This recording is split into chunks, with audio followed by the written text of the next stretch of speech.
ተቀመጠበት ሳይሆን ያ ቦታ የተሰራው የሚጠቅሙ አባቶች ዛሬን አስበው ሰርተው ያዘጋጁት ቦታ ነው።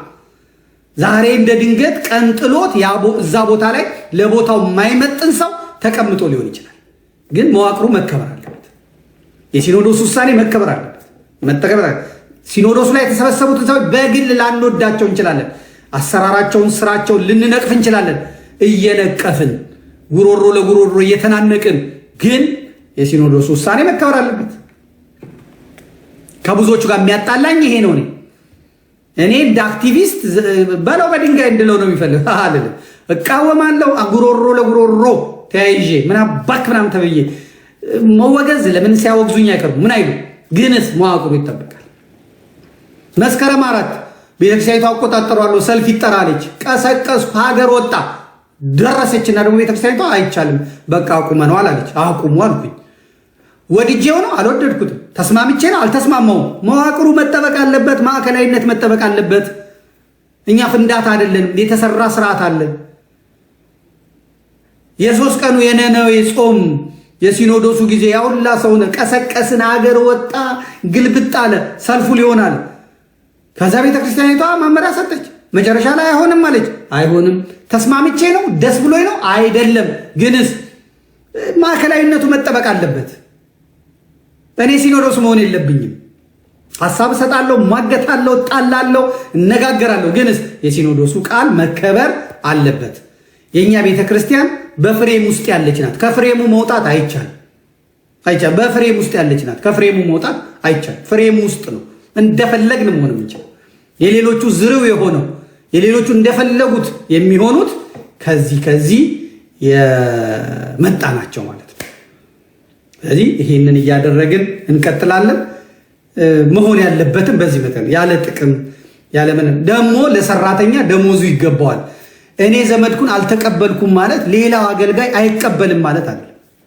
አገልግሎ ተርቦ ቤቱ የሚገባ ሰው አለ።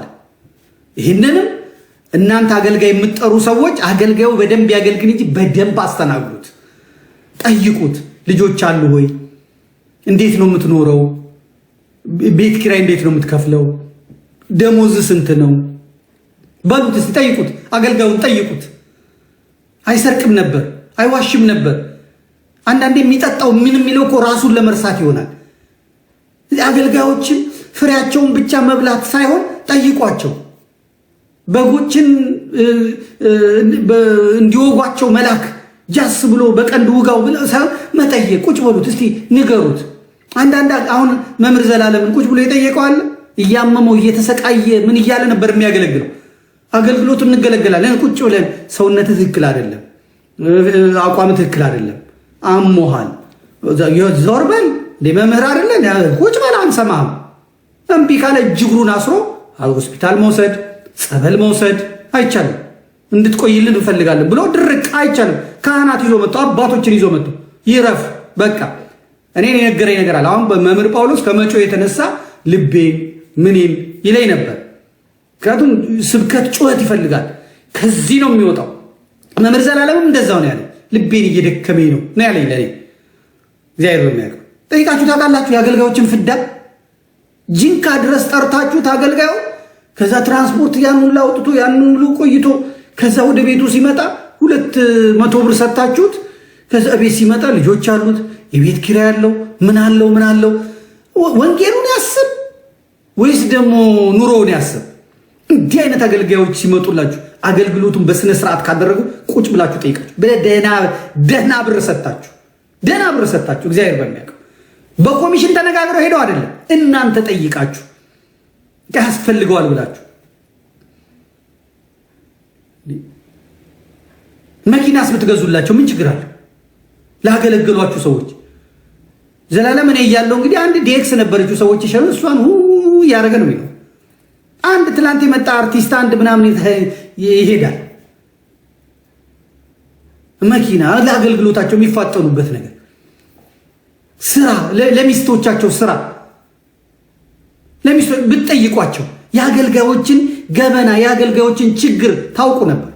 ስራ ለሌላቸው ስራ እየሰጣችሁ፣ ልጆች ላሏቸው ልጆቻቸውን ስፖንሰር እያደረጋችሁ እያስተማራችሁ፣ ይህን ማድረግ ይቻላል።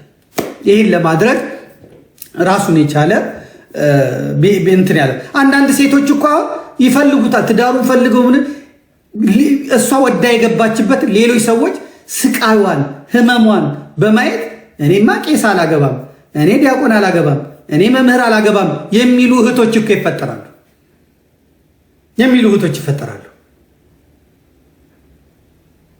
ለምን አናኗራቸው ከሰው በታች ከሆነ የእግዚአብሔርን የመንግስቱን ቃል ሰብከው ቤተክርስቲያን እንኳን ለአገልጋዮች ቦታ አልሰጠችም።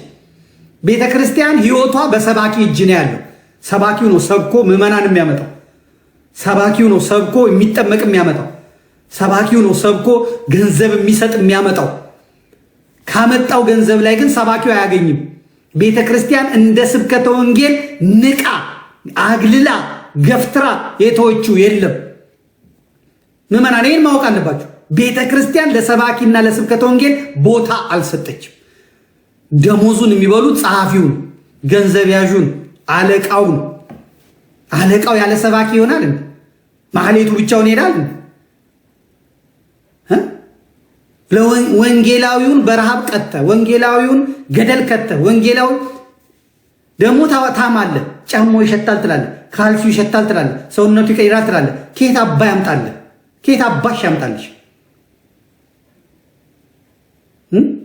አንተ ሀብታም ነኝ የምትለው ሲዳሞ ላለችው አንድ ቪት፣ መቀሌ ላለችው አንድ ቪት፣ አማራ ላለችው አንድ ቪት፣ ኦሮሚያ ላለችው አንድ ቪት እየገዛ ትሰጣለህ። ለርኩሰት ለዝሙት። ለአንድ አገልጋይ ግን ካልሲ አትቀይርም፣ ጫማ እጅ ይታሰራል። ይህ ድንቁርና መቅረት፣ የአገልጋዮች ክብር መገለጥ አለበት። ሲሞቱ ብቻ እንደዚህ ያዙ ይልቀቁኝ ምናምን ማለት አለ። መሰባሰብ ያስፈልጋል። አገልጋዮች መክበር አለባቸው። ለምንድነው እነ በጋሻው የወጡት? መጠየቅ ያስፈልጋል። ለምንድነው ትዝታው የፈጡት? መጠየቅ ያስፈልጋል። ጥጋባቸው እንዳለ ሆኖ ግን ያስቀናል። የፕሮቴስታንቶቹ ሰባኪያን ፓስተሮች ህይወት ያስቀናል። ፓስተሩ እኮ ፕራይቬት ጀት አለው።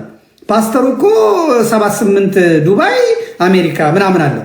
ፓስተሩ እኮ ምናምን ነው፣ ወንጌልን ይሰብካል ያመጣል ተብሎ ማለት ነው። አለቀ።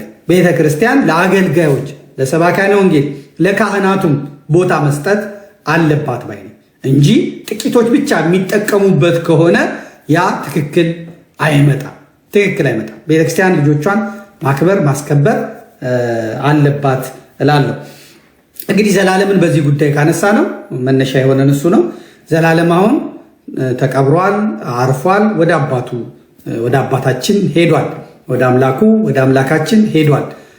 በእርግጠኝነት ደፍረን መናገር የምንችለው እግዚአብሔር ዘላለምን ስለ አገልግሎቱ ኃጢአተኛ አይደለም፣ ኃጢአት አይሰራም ማለታችን አይደለም። ስለዚህ ሁላ ህዝብ እምባሲል ኃጢአት በደል እንኳን ቢኖርበት እግዚአብሔር ያስተሰርይለታል። የገነት ሰው ነው፣ የመንግስተ ሰማያት ሰው ነው ብለን በሙሉ አፋችን መናገር እንችላለን። ያስቀናል ማለት ነው። ነገር ግን እዛ ላይ ችክ ብለን መቅረት የለብንም። ዘላለም የለፋበት ጉዳይ እንደ አዲስ የተነሳ ነውና ማለት ነው። ዘላለም በእግዚአብሔር የተወሰደ ነው፣ ግን በሰው እየሞቱ ያሉ አሉ። እንደ ዜጋ መኖር ሲገባቸው እግዚአብሔር ነፍሳቸውን መንጠቅ ሲገባው ፖሊሲ ተቀርጾ አዋጅ ታውጆ ድብቅ አዋጅ ድብቅ ፖሊሲ ኦርቶዶክሳውያን ክርስቲያኖች በኢትዮጵያ ምድር እየታረዱ ነው፣ እየተደበደቡ ነው። ስለዚህ በዘላለም ሞት መሸፈን የለብንም። መናገር መቻል አለብን። መቀበር መቻል የለበትም። አሁን ይሄ መንግስት እልል በቅምጤ ነው የሆነው። የዘላለም መሞት እሱ ነው እንደ የገደለው እስኪባል ድረስ ማለት ነው። ምክንያቱም አትሮንስ ማርያም ላይ አስተዳዳሪውን፣ ካህናቱን፣ ዲያቆናቱን በቢኤም በሞርታር በመድፍ ገሎ ደብድቦ ቤተክርስቲያንን ያለ ካህናት አስቀርቶ ይችን የስንት መቶ ዘመን ታሪክ ያላትን ቤተክርስቲያን ጨለማ ውስጥ ከቶ ስለዚያ ጉዳይ ሲኖዶሱን ትንፍስ አላለም። ዘላለም ይሄን ጠይቆ ነው የሞተው። እንጠይቃለን እንደው ዘላለም የውራይለት ዘላለም ያቦለት ያስተማረውን ራሱ ዩቲዩብ ላይ ገብታችሁ ማየት ትችላላችሁ። እና ይሄ ሞቱ ጥድፍድፍ ያለው ሞቱ ጥድፍ እዚህም ፈቅደው እንደዚህ መከራ ያበሉት ምን አድርገውት ነው ብለን ሌላ ጥያቄ እንድንጠይቅ ያስገድደናል ማለት ነው። ያስገድደናል። ዘላለም ተናግሮ ነው የሞተው። ዘላለም ተናግሮ ነው የሞተው። መገደል የለብንም መሞት የለብንም ብሎ ነው የሞተው። በዚህ ሰዓት ደግሞ ኢትዮጵያ ውስጥ ሆኖ ይሄን መጠየቅ ያስገድላል።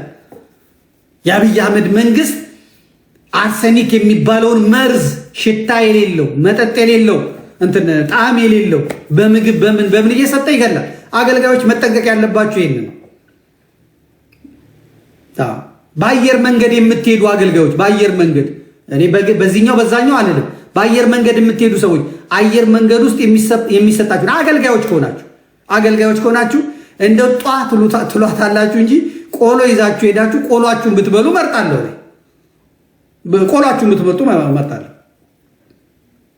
መጋቤ ብሉይ ሰይፈ አሜሪካ ደርሰው ሁለቱን ሲኖዶች አስታርቀው የዋና ተዋናይነት ተጫውተው ጤነኛው ሰውዬ ከአውሮፕላኑ ከወረዱ በኋላ ነው ደም ተፍተው የሞቱት።